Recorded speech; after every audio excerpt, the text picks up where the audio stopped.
Today, we're diving deep into the hidden energy cost of the next generation of digital money. And I promise you, it is not the story you think you've heard. We're going way beyond Bitcoin's well-known power problem to uncover a brand new crisis that's unfolding right now.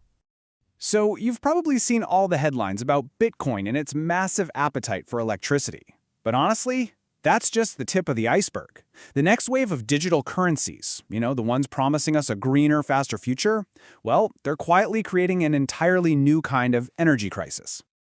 Okay, so to really wrap our heads around this new crisis, we first have to look at the problem that everybody already knows about: Bitcoin's colossal energy shadow. Just look at the sheer scale of this number: 175 terawatt hours per year. That's not just some big figure on a screen. To put that in perspective, it's comparable to the entire annual power consumption of a country like Pakistan. All of that for just one network. Now let's bring that massive number down to a single click.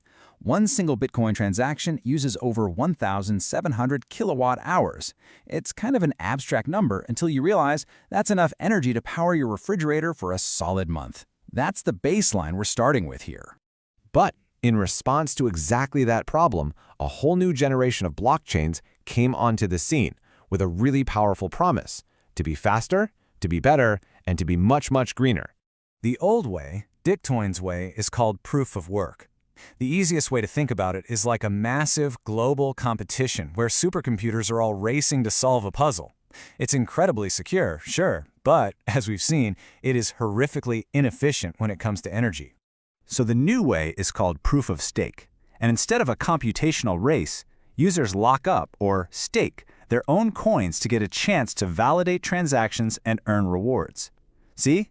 No more mining competition, just collective security.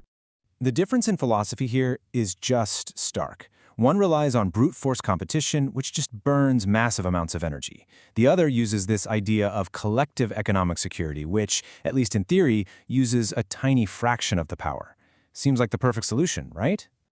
Well, this is where our story takes a very sharp turn. This is what we call the paradox of scale, a hidden crisis that completely unravels that whole greener promise. On the surface, the numbers look incredible. A single transaction on a proof-of-stake network like Ethereum can consume as little as 0.03 kilowatt hours. I mean, that's a whisper compared to Bitcoin's thunderous roar. But this efficiency, it hides a really dangerous secret. Because what happens when that incredible efficiency allows you to go from thousands of transactions a day to tens of millions or even billions? What happens when your daily DeFi swap, just a simple token trade, is multiplied globally? Well, that whisper becomes a deafening boom. And here's the cold, hard math.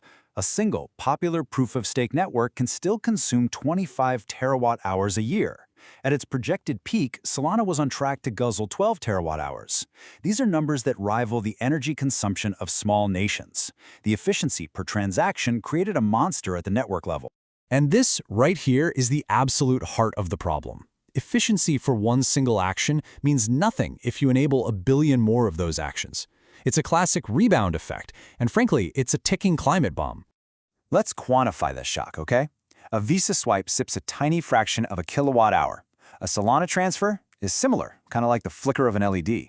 But scale that up to 100 million transactions a day, and you're powering an entire village. Compare that to Bitcoin's massive footprint, and you start to see how it all adds. And here's the projection that should concern every single one of us. By 2030, some analysts predict the entire crypto sector could consume as much as 8% of all global electricity. That's a new power crisis hiding in plain sight. Now, this isn't to say the technology has no merit, far from it. But we absolutely have to confront the hidden cost of this innovation. It's a critical balancing act. You see, we're at a crossroads. We can either be mesmerized by all the technological marvels, or we can face the hard math of their consequences. Because if we don't, the planet will be sending us the bill. The potential is undeniable. We're talking instant, low-fee remittances for people in developing nations, a whole new world of decentralized finance that offers loans without needing a bank. But these benefits are directly tethered to massive power demands, growing e-waste from discarded hardware, and just incredible network strength. The good news is that people are working on this. Projects like Chia are exploring using hard drive space instead of processing power. Ethereum is developing sharding, a way to split the network into smaller pieces to handle more transactions efficiently.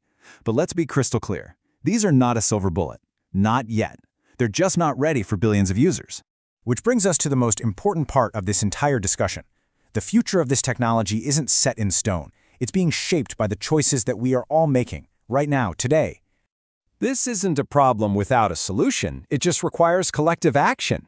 As a user, you can choose networks that prioritize sustainability, like Nano, and use trackers like Digiconomist to ask hard questions about a project's total energy footprint.